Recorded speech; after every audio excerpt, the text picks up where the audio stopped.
सचराचर परपूर्णा शिवोऽहं शिवोऽहं सचराचर परपूर्णा शिवोऽहं शिवोऽहं। नमस्कार, स्वागत है आप सभी का दिशा टीवी की खास प्रस्तुति सर्वांग योग दिव्य दृष्टि योग द्वारा विश्व रूप परमात्मा का प्रत्यक्ष यथार्थ दर्शन कीजिए। अखिल भारतीय अध्यात्म विज्ञान शाला ओमकारेश्वर उपकेंद्र मुरार ग्वालियर मध्य प्रदेश से समाज को नई दिशा देते श्रीयुत राकेशानंद चैतन्य जी महाराज के तत्वावधान में जीवन के मूल रहस्यों से परिचय कीजिए तीर्थराज प्रयाग से। तो आइए चलते हैं तीर्थ प्रयागराज कुंभ में। शिवोऽहं शिवोऽहं। ओम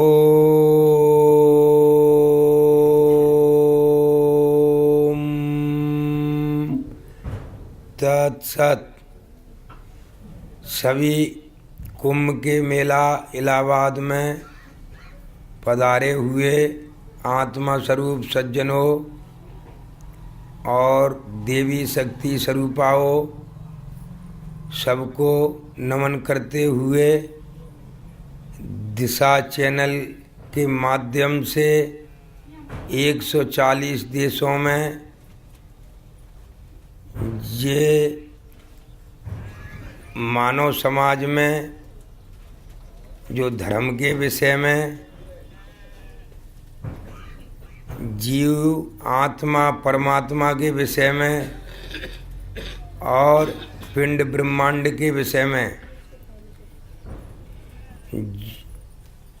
ये यथार्थ स्वरूप दिव्य दृष्टि योग के द्वारा तत्वतः रामायण गीता कुरान बाइबल से मिलान करके आप सबको प्रयोग करके प्रमाण दे के प्रत्यक्षीकरण किया जाएगा।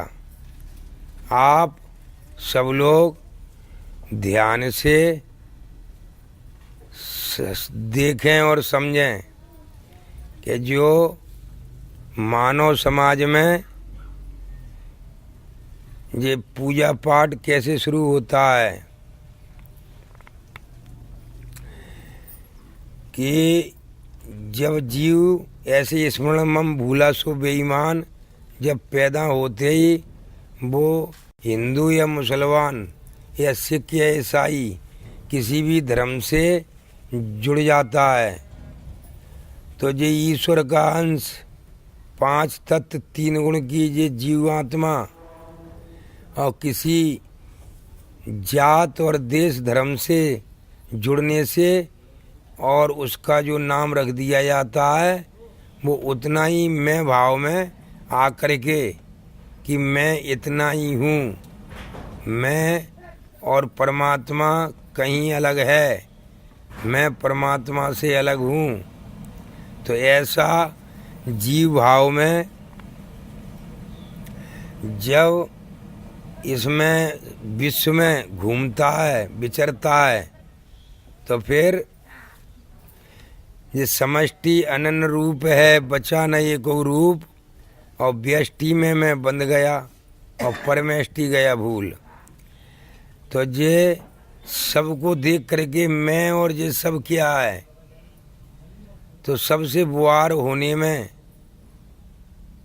और इसमें जो विश्व में हर वस्तु को जानने में कोशिश में प्रयास में लगा रहता है कि समष्टि अनन्य रूप है जी, अनेकों रूप है रंग हैं विश्व में तो समष्टि अनन्य रूप है बचा नहीं एको रूप, सब कहने से कुछ नहीं बचता। वो व्यष्टि में मैं बंध गया माने मैं भाव में आकर के परमेष्टि गया भूल माने परमात्मा को भूल गया कि मैं एक परमात्मा का ही अंश स्वरूप हूँ। तो मैं से तुम तक चला गया, तुम दिखे बहुत अनेक और अनेकता में फंस गया। फिर घूमे पंथ अनेक, पंथों में कलयुग की लीला, कर्म कांड का शोर, और देवी देवता अनंत कोट हैं, इनका और न छोर। देवी देवता घर के पूजें, प्रतिमा रूप अनेक, धर्म हेत अधर्म करें, बुद्धि नहीं विवेक। ये जब बुद्धि विवेक नहीं होता तो मनुष्य अपने बनाए हुए अपने हाथ से ही वस्तु को बना करके और उसे पूजने लगता है। करें बुराई और की, दीनों को दुख देत, और दूर रहो उससे सदा, सर्प जान डस लेत। गड्ढा खोदा खुद गिरा, ओला गिरा फसल में जाए, और फसल नष्ट हो न पाएगी, खुद ही नष्ट हो जाए।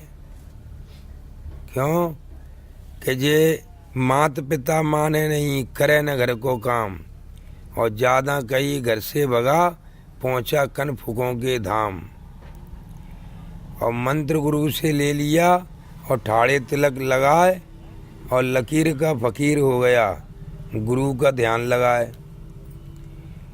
गलत कोई कुछ है नहीं, कारण है अज्ञान, मानत है जानत नहीं, पहुंच गया शमशान। वो अज्ञानता में शमशान तक चला जाता है, मर जाता है, और कई बार जीव समझ नहीं पाता है कि मेरा निज स्वरूप और ये परमात्मा का स्वरूप ये कैसे है। ये विश्वरूप परमात्मा का स्वरूप जो दिख रहा है, ये कैसे है, विश्व किसने बनाया। ये विश्वरूप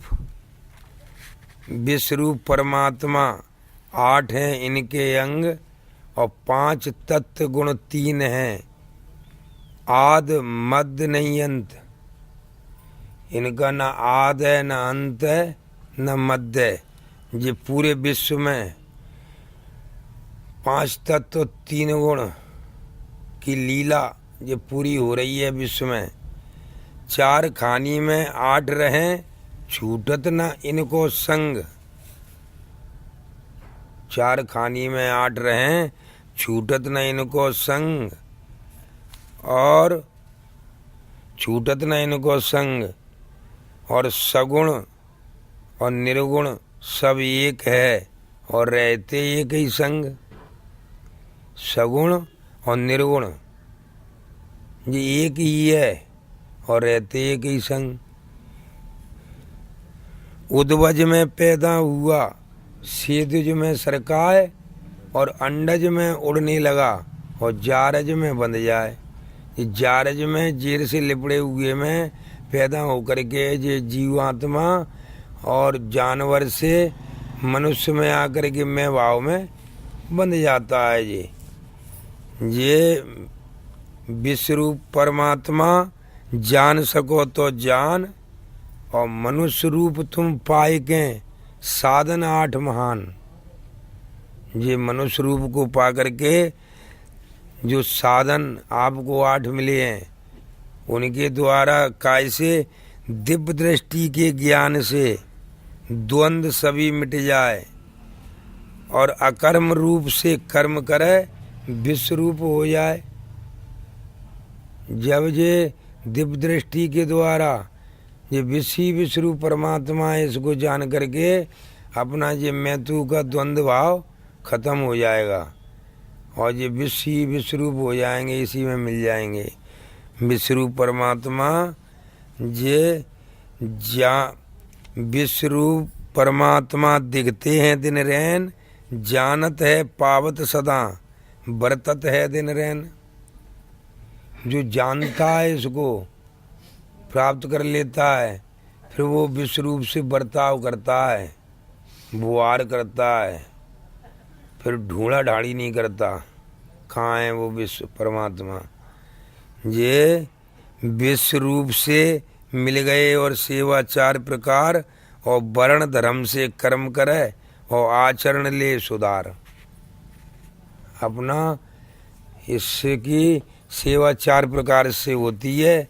जीव अपना जिस वर्ण का हो तो अपने अपने वर्ण से कर्म करे। कलयुग में आकर के जो मूर्ति और प्रतिमा का भेद समझ में नहीं आता, तो ये कलयुग में अंधविश्वास में, अंध माने सुन करके दिख नहीं रहा, फिर भी सुन करके ऐसी आस्था बन जाती है कि फिर उसके घर के देवी देवता बन जाते हैं, फिर आदमी खुद बनाने लगते हैं।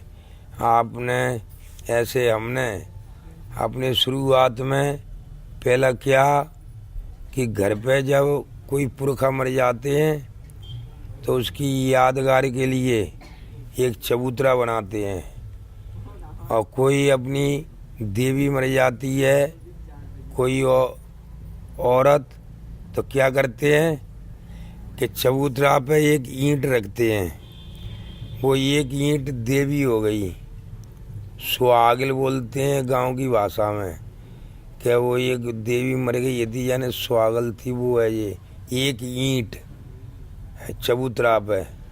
यदि 2 ईंटें ऐसे रख दी तो जी हमारे पुरखा हैं 2 ईंटें चबूतरा पे। इसी पे चबूतरे पे कहीं हमने क्या किया, 4 ईंटें ऐसे रख दी तो जी मेवाती बाबा बन गए। माने हम अपने हाथ से एक लेबर का आदमी बना रहा है और ये हम बना रहे हैं। ऐसे 4 ईंटें ऐसे रख गई मेवाती बाबा। यदि आपने 5 ईंट रख दी कहीं गलती से एक पीछे तो सैयद बाबा, ये बन गए ईंटें, सैयद बाबा बन गए।